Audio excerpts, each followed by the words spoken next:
Hey everybody, good afternoon and welcome back. We're not going to be cooking today, but what we are going to do is an unboxing and a quick overview video on a new cooker that I just got today.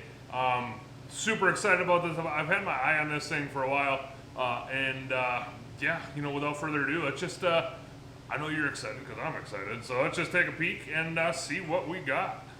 And here it is, a box on a pallet. Obviously, no, it's not just a box on a pallet. There's something in the box. What we have here is the Oklahoma Joe's Bronco Pro drum smoker. They sell two types of these. The Bronco Pro is a 21.5 inch. That means it's pretty much the same. I mean, it's the same size cooking grate as like your normal, 21 inch or 22 inch rubber kettles. And then the ones you typically see in stores are the 18 inch. Full disclosure, I had my PR manager reach out to Oklahoma Joe's quite a while ago and just asked them if they wanted to do kind of sort of a collaboration, and this is the smoker I had in mind, and here it is. Really looking forward to using this by Oklahoma Joe's Highland. I love that grill. It just with the mini Mad Horse and my recent found hobby in UDS smokers. This isn't quite a UDS, but it's the same concept. These are kind of just set it and forget it once you learn how to use them. So without further ado, let's get this thing cut open, and I'll just take you on me putting it together. Like I said, this isn't going to be an instruction on how to put a grill together, because there are instructions in here, but this is just going to be more or less unboxing and review. So let's go ahead and get to putting it together.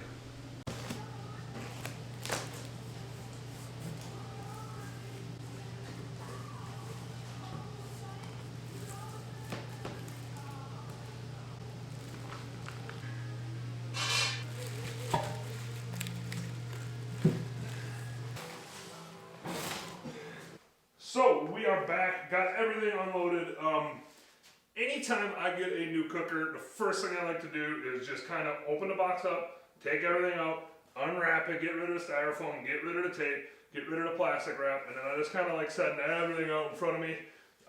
That way I know, for one, I have everything I need, for two, everything came with it, that says came with it, and three, for those of you who have a slight case of you put something down and then 2 seconds later you don't remember where it was.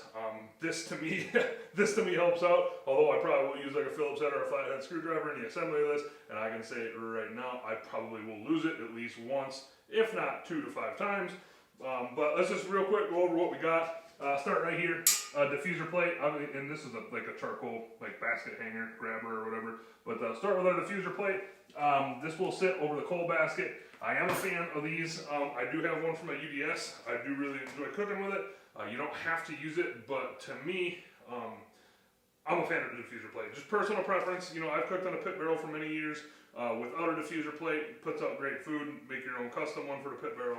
Works good. So I will be using it here. I'm sure I'll go back and forth, but I'm pretty positive on most low and slow cooks. I will be using the diffuser plate. To the right of it, got our coal basket. Fits 17 pounds. We'll say 17 to 20 pounds. I bet you can fit quite a bit of coal in there. Should burn for a very, very, very long time. I would guess a full load of coal in here burns this Oklahoma Joe's Bronco Pro probably, I'm going to say 15 to 20 hours if you're running at 225 to 250. But we'll find that out. Right here, this is our ash pan. It kind of sits in that ring, and that ring here sits in the bottom of the barrel. So it should be pretty nice, because it'll be nice because like when I put the ash pan in, I'll be able to put that right on top of here. Just like that. It'll be pretty nice too, because I'll be able to cook, with my coal right there. When I'm done, I'll be able to pull the coal basket out, and then instead of reaching into the barrel and getting all the ash out, I'll be able just to grab this and dump that once it's cooled.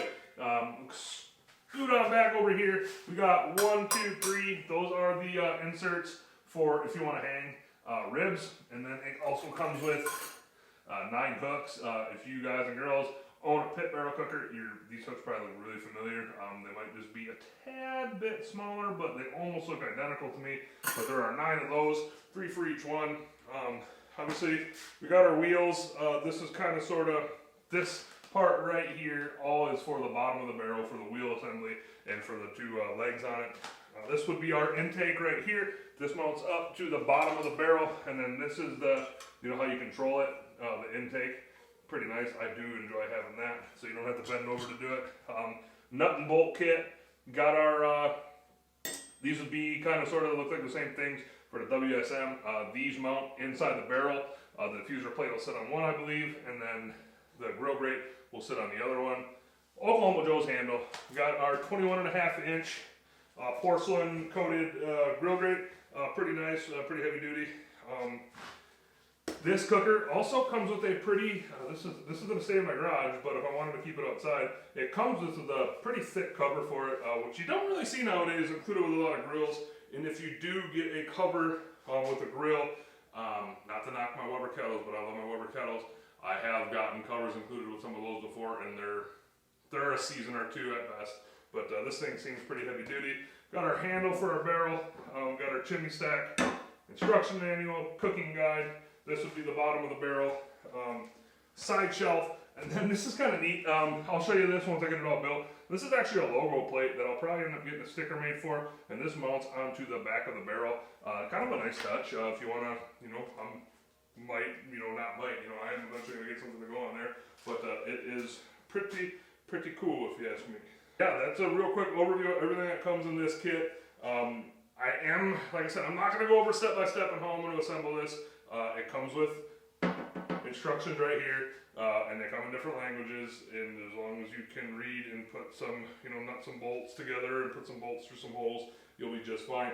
I will add that what I probably will do when I put the bottom half of the barrel together with the top half, is I am going to probably put a coat of a high temp caulk right here, a high temp sealant, and I might put a little dab of that same sealant on every hole that has the possibility of leaking smoke or grease or anything like that out.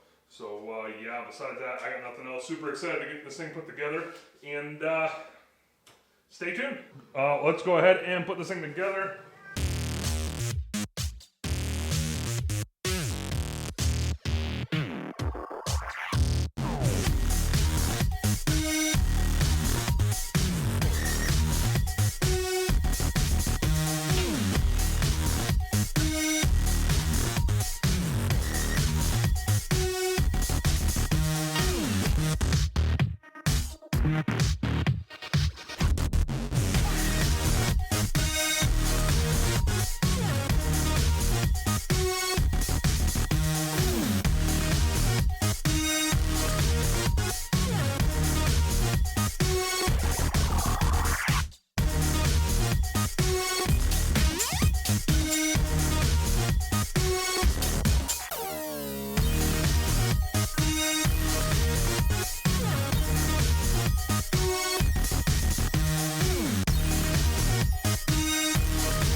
So we are back, and this grill is 100% put together.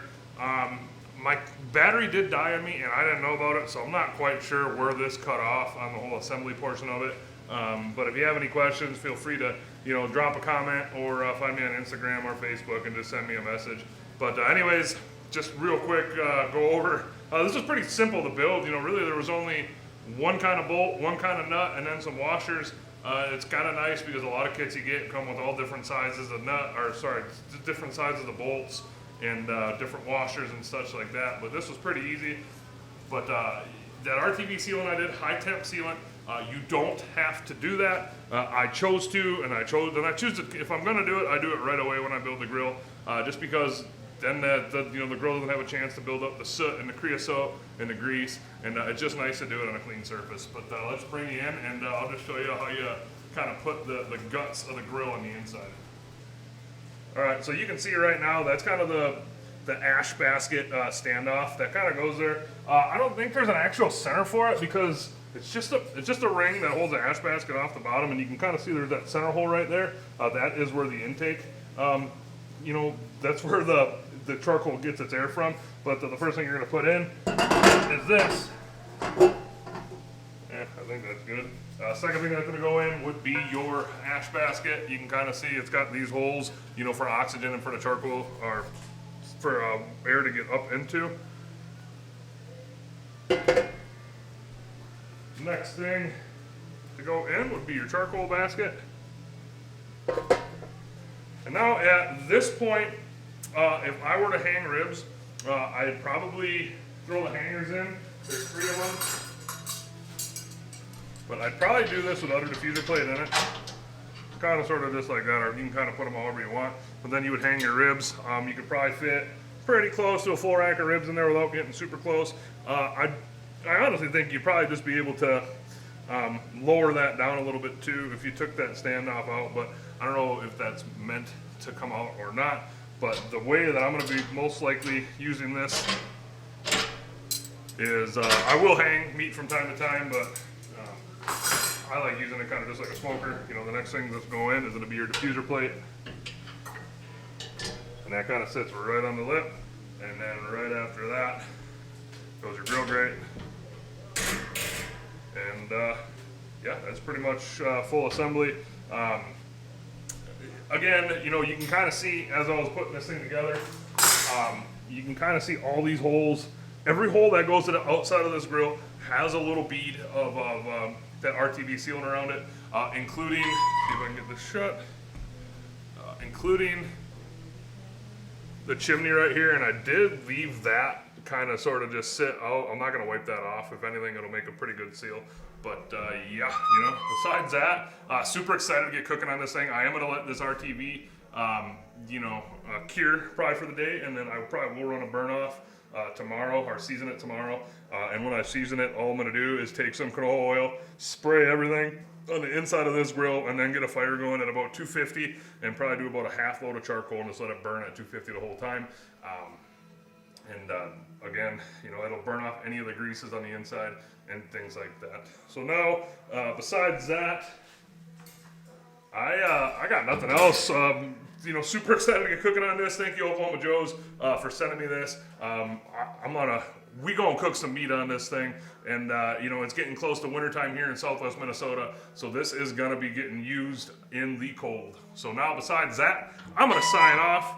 You guys and girls have a good night, and we will see you next time. Or good day, and we'll see you next time.